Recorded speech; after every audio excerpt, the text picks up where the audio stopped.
What's going on, guys? John here from The Real Talk, back again with another video for you guys. And today I'm going to be talking about and reviewing Call Me By Your Name. But before that, guys, I want to let you know that I did review the Florida Project earlier today. So if you guys are interested in that and my thoughts on the film, link to that's going to be in the description and at the end of this video. So Call Me By Your Name. Wow, guys, right off the bat, I got to tell you, I really love this movie. I went to go see it with a friend of mine, and I guess I don't want to call it this year's Moonlight. It has similar themes and stuff like that and topics.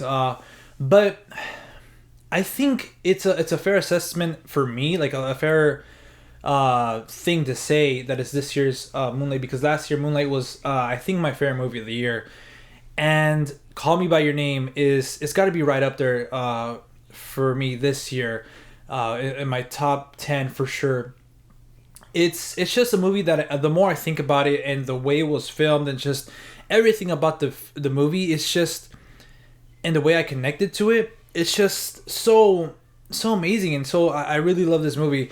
So with all that being said, my experience with this movie, again, it's kind of like similar to the Florida Project. I saw it on Flickster, Call Me By Your Name. Actually, you know what? I think I started hearing the buzz first. This movie, Call Me By Your Name, like I started reading on Twitter and stuff like that. Okay, cool. Like, what is this movie about?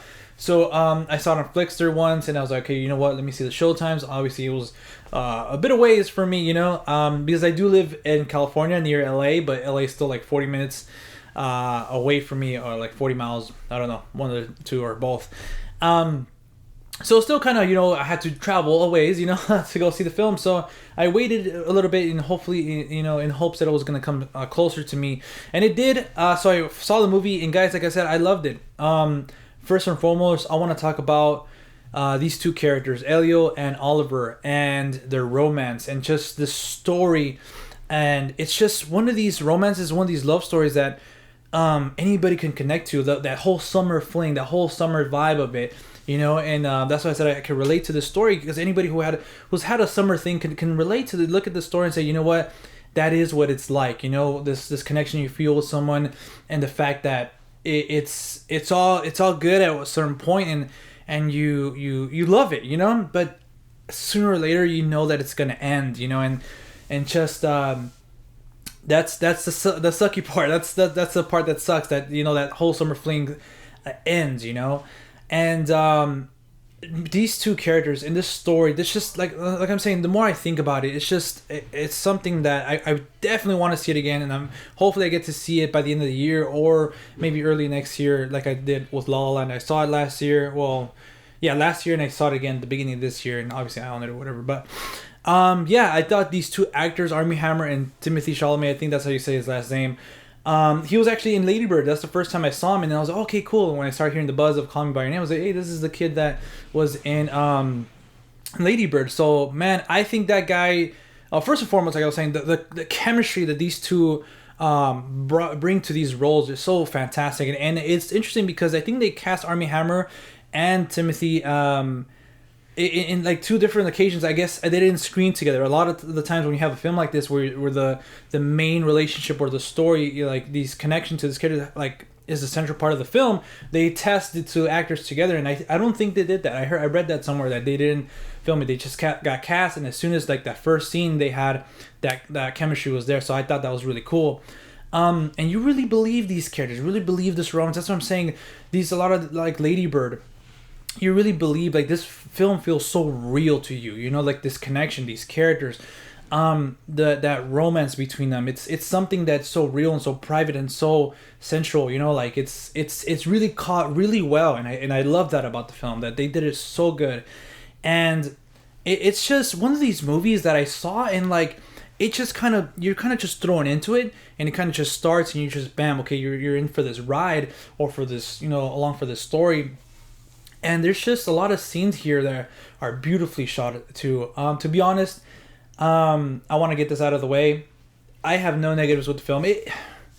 No, you know what? It might have dragged here and there, but I feel like those moments were necessary to bring that like realism to the movie, to bring you like kind of like to bring you into the movie. Like if you're there, like these scenes where they're just swimming or something like that, or when they're biking in the city and stuff like that. And that's another thing about the movie that I really liked is the environment, the city.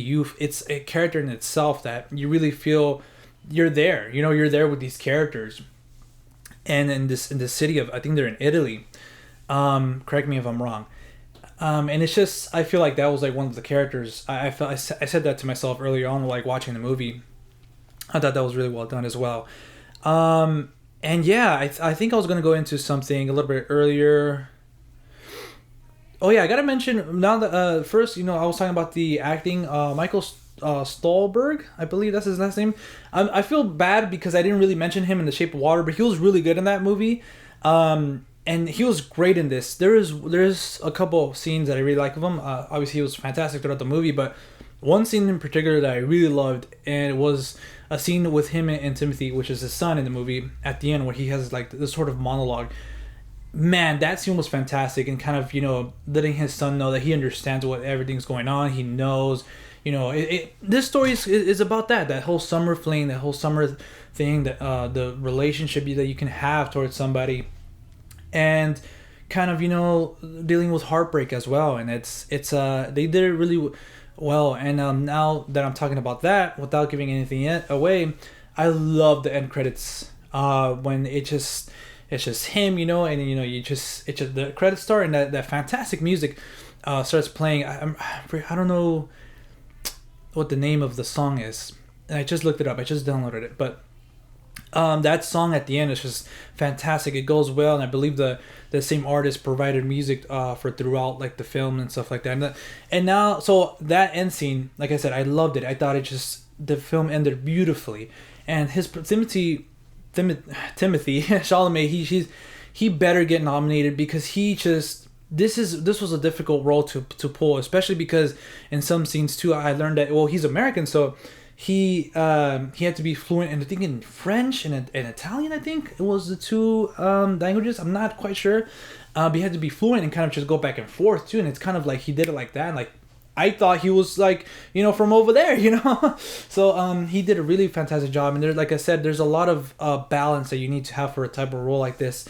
So I feel like he should definitely get nominated. He was so great. He's so fantastic. One of my favorite performances of the year. So hopefully he gets nominated for Best Leading Actor. And Armie Hammer was really great as well. I think this is his best performance since The Social Network. I really loved him in that. I think that's still, for me personally, that's still his best performance, because he had to play the Winklevoss twins. Then he had to play kind of two different twins, you know.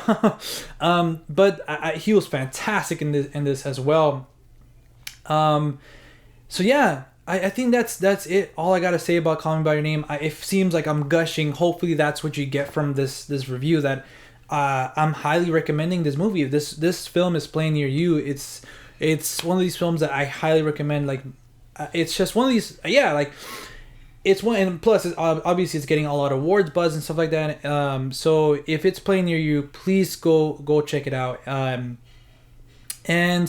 I don't know. I think I was going to mention something else. I talked about the cast. Oh, the cinematography, guys, in this is just so beautiful. And it's just, like I said, this film does a great job. And the director, I'm forgetting his name, Luca, something with a G. But he does a great job in making you feel like you're there. There's a lot of scenes that, I don't know, it just makes you feel like you're walking with them in the woods, because I don't know, it just, a lot of times I was watching the film, I was like, oh man, like I wonder if their feet hurt, you know, just walking on the leaves or something, you know. It just, along with that, in the cinematography, he just brings you into this film, and the cinematography is beautiful. I just talked about how amazing it was in the Florida Project.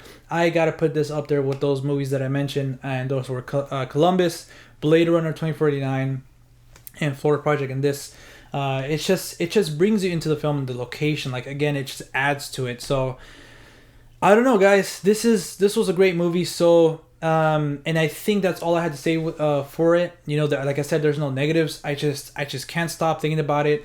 Just the relationship that, and just this journey this character goes through with his relationship with Armie Hammer, and then the girl as well. Just the thing, it's kind of a journey of self-discovery, you know, and kind of like, you know, that whole first love type of deal and stuff. So I loved everything about it. This movie was so fantastic. So if I had to rate it, guys, I'd give Call Me by Your Name, I gotta give it a 9.5. I just loved it that much, and it was such a great movie, and I highly recommend it again. But if you guys have seen the film, you know what to do. Leave me your thoughts on it in the comment section down below.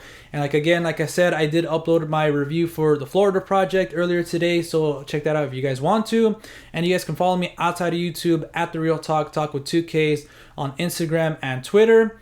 And until next time, guys, I'll see you at the movies. Later.